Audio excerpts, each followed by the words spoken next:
जय हिंद बच्चों, आप सभी का मेरे चैनल पर फिर से स्वागत है। तो आज हम लोग देखते हैं यूपी बोर्ड क्लास 6 अभ्यास 12B अनुपात। इसके सारे प्रश्नों को हम लोग हल करेंगे और समझेंगे जो कि अनुपात से दिया गया है। अगर वीडियो पसंद आए तो अपने फ्रेंड्स में जरूर शेयर करें। अगर आपका भी कोई प्रश्न है तो कमेंट कीजिए, मैं उस पर वीडियो जरूर बनाऊंगा। अगर आप मेरे चैनल पर पहली बार आए हैं तो कृपया चैनल को सब्सक्राइब कर लें, साथ में बेल आइकन को भी दबा दें ताकि आगे आने वाली वीडियोस की नोटिफिकेशन आपको सबसे पहले मिल जाए। तो चलिए शुरू करते हैं।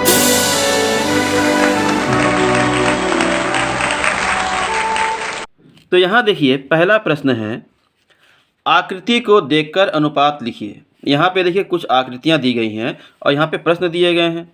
बड़ा ही आसान है। लिखा है नंबर 1 में, आयत के अंदर के सभी त्रिभुजों की संख्या का वृत्तों की संख्या से क्या अनुपात है।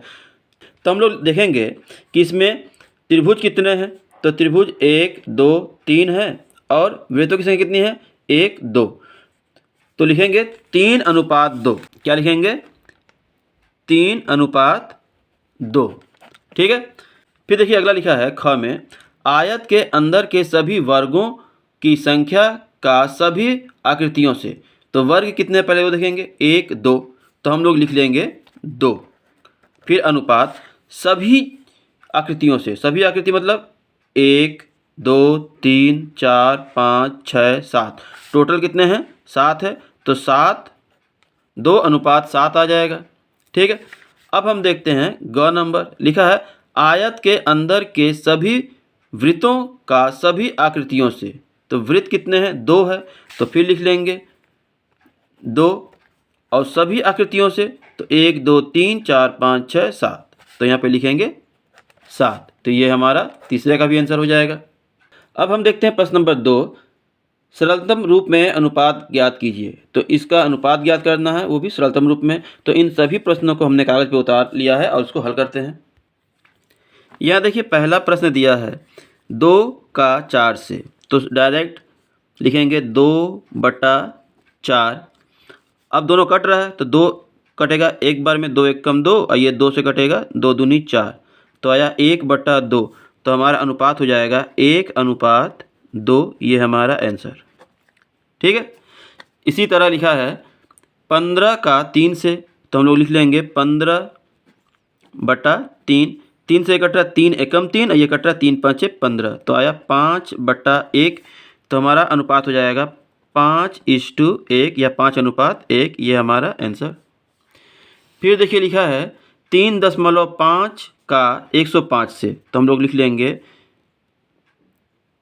3.5 और 105। तो हम इसको इस तरह भी लिख सकते हैं, बराबर 35 और ये दशमलव के लिए नीचे 10 और 105 पहले से था।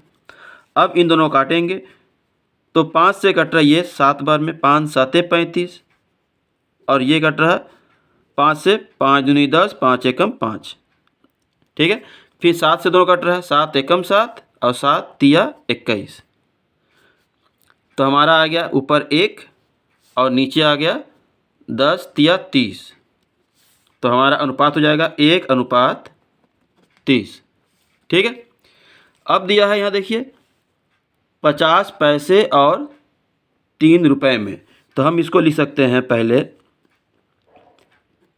50 पैसा और 3 रुपया मतलब 300 पैसा। 300 पैसा।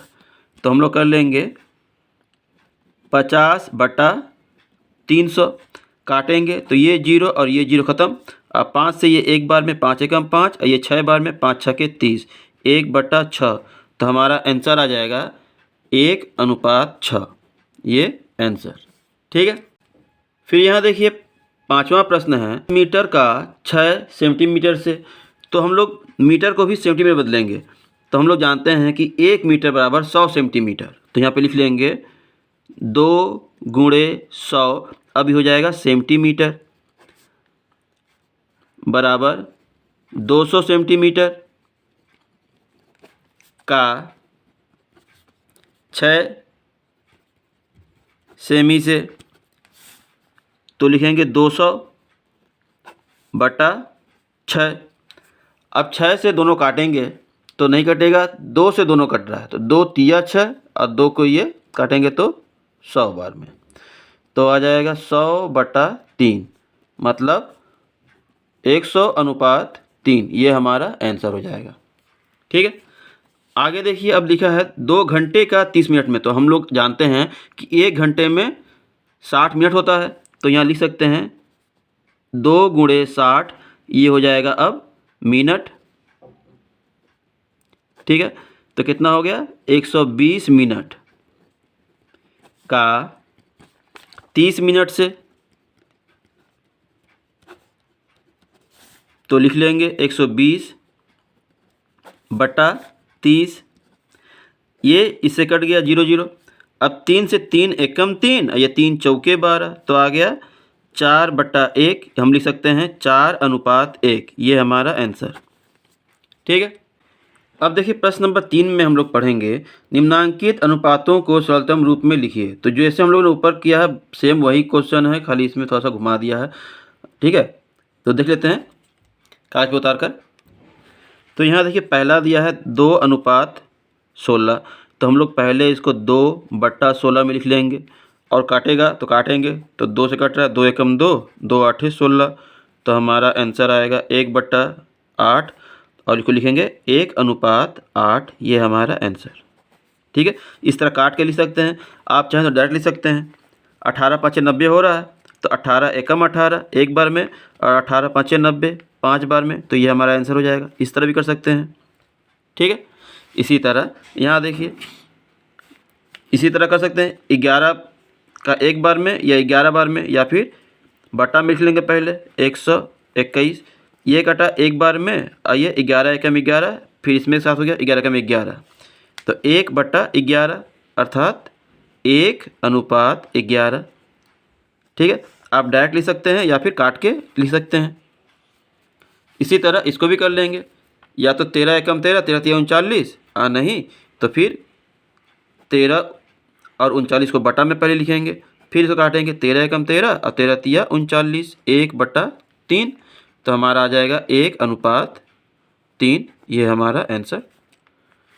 आगे देखिए यहाँ पे दिया है 36 और 72, तो सेम उसी तरह 36/72 लिखेंगे और 36 एकम 36, 36 दूनी 72 होता है, तो 1/2 या 1:2 आखिरी में आंसर।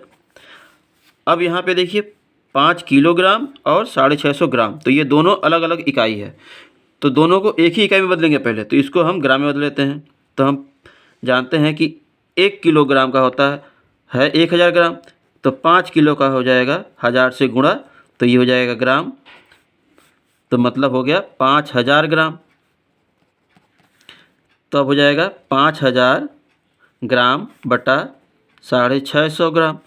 अब दोनों को काटेंगे तो ये 0 और ये 0 कट गया, 5 से ये कट रहा है 13 बार में, 5 एकम 5, 5 तिया 15, 13 बार में। अब 5 से ये कट रहा है 100 बार में, तो हमारा आ जाएगा 100/13। तो हम लोग लिख सकते हैं 100:13। ये हमारा आंसर। ठीक है, अब हम देखते हैं चौथा प्रश्न, कौन सा अनुपात बड़ा है। तो इसको हम लोग सॉल्व करेंगे कागज पर उतार कर। देखिए यहाँ देखिए हम लोग करते हैं 3 प्रश्न हैं, अलग अलग तरीके से करके बता देते हैं। एक तो हम लोग कर सकते हैं कि बाह्य पदों का गुणा, मतलब बाहरी पदों का गुणा करेंगे तो 3 × 8, और भीतरी पदों का गुणा करेंगे तो 5 × 5। तो इसका गुणा करेंगे 8 त्रिके 24 और 50 25। तो कौन बड़ा है? ये बड़ा है। तो इसका मतलब हो गया 5:8 बड़ा है 3:5 से। ठीक है, ये हमारा आंसर हो जाएगा। अब अगला देखते हैं, हम लोग इसको भिन्न में बदल के करेंगे। तो इन दोनों को हम लोग पहले भिन्न में लिखते हैं, तो 2:7 और 6:8। तो हम लोग दोनों का अगर लसा करते हैं तो लसा करने पे 8 7 56 ही आएगा, क्योंकि दोनों सह अभाज्य संख्या है। तो हम इसको अगर 56 बनाना है तो हम यहाँ पे क्या करेंगे, 8 से गुणा करेंगे और यहाँ पे गुणा करेंगे 7 से। तो उसी संख्या से ऊपर भी करेंगे, 8 से ऊपर भी और 7 से ऊपर भी। तो दोनों में हो जाएगा ये 8 दूनी 16/56 और ये 6 7 42 बटा 56। अब यहाँ देखिए हर अगर बराबर हो गया है तो ऊपर किसका बड़ा है, ये बड़ा है, तो मतलब ये वाला अनुपात बड़ा है। क्योंकि ये बड़ा है इसलिए लिखेंगे 2:7 से बड़ा है 6:8, इस तरह से। ठीक है, इस तरह से कर सकते हैं, या फिर डायरेक्ट इसको इससे और इसको इससे मतलब क्रॉस मल्टीप्लिकेशन करके भी कर सकते हैं। हम अगला कर लेते हैं। देखिए यहाँ पे लिखा है 40 पैसा और 2 रुपया, तो हम लोग डायरेक्ट लिख सकते हैं 40 पैसा और 200 पैसा। और यहाँ पे 60 पैसा और 400 पैसा, 40 का 4 रुपया का 400 पैसा हो जाएगा। अब इसको हम लोग बटा में बदलेंगे, तो 40 बटा 200 और ये हो जाएगा 60 बटा 400। तो ये 0 इससे कट जाएगा, ये 0 इससे कट जाएगा, मतलब शॉर्ट करने के लिए हम कर दें कि गुणा ज़्यादा ना करना पड़े। अब इसको इससे गुणा करेंगे तो ये, और इसको इससे करेंगे तो 6 दूनी 12। तो देखिए ये ज़्यादा हो रहा है, मतलब ये वाला ज़्यादा है, तो हम लोग लिख सकते हैं, यहाँ पे लिख दे रहे हैं, साफ जगह है, 40 पैसा अनुपात 2 रुपया बड़ा है 60 पैसा अनुपात 4 रुपया से। ठीक है, ये हमारा आंसर इस तरह कर लेंगे। अब हम देखते हैं प्रश्न नंबर 5, निम्नांकित कथनों को अनुपात में व्यक्त कीजिए। तो तीनों प्रश्न हैं, तीनों को हम लोग कागज पे लिखते हैं और पढ़ते हैं। देखिए लिखा है, एक खेत की लंबाई उसकी चौड़ाई की 4 गुनी है। तो हम लोग लिख सकते हैं लंबाई अनुपात चौड़ाई। तो चौड़ाई अगर 1 है तो लंबाई इसके 4 गुना है, तो 4 लिखेंगे, तो ये हमारा आंसर हो जाएगा। बस, और कुछ नहीं करना है। फिर लिखा है, मोहन की आयु अपने पुत्र राजेश की आयु की 3 गुनी है। तो मोहन और राजेश, तो राजेश का आयु अगर 1 मान लेते हैं तो इससे ये 3 गुनी है, तो यहाँ पे लिखेंगे 3, 1:3, ये हमारा आंसर हो जाएगा इस तरह से। फिर देखिए लिखा है, गणित विषय में उत्तीर्ण कक्षा 6 के छात्रों की संख्या सम्मिलित छात्रों की संख्या की 3/4 है। ठीक है, तो हम लोग इस तरह लिख सकते हैं, उत्तीर्ण छात्र, तो यहाँ लिखेंगे उत्तीर्ण छात्र अनुपात सम्मिलित छात्र। ठीक है, तो हम लोगों ने देखा कि उत्तीर्ण छात्र जो हैं वो सम्मिलित छात्र का 3/4 भाग है। तो 3 भाग अगर उत्तीर्ण हैं तो 4 भाग सम्मिलित छात्र हैं। ठीक है, इस तरह से हम लोग आंसर लिख लेंगे। तो वीडियो यहाँ तक अगर समझ में आया है, अच्छा लगा है, तो अपने फ्रेंड्स में ज़रूर शेयर करें, लाइक करें वीडियो को, कमेंट करके बताएं कि आपको वीडियो कैसा लगा। कोई प्रश्न है तो कमेंट कीजिए, मैं इस वीडियो जरूर बनाऊंगा। तो मिलते हैं अगली वीडियो में, तब तक के लिए धन्यवाद।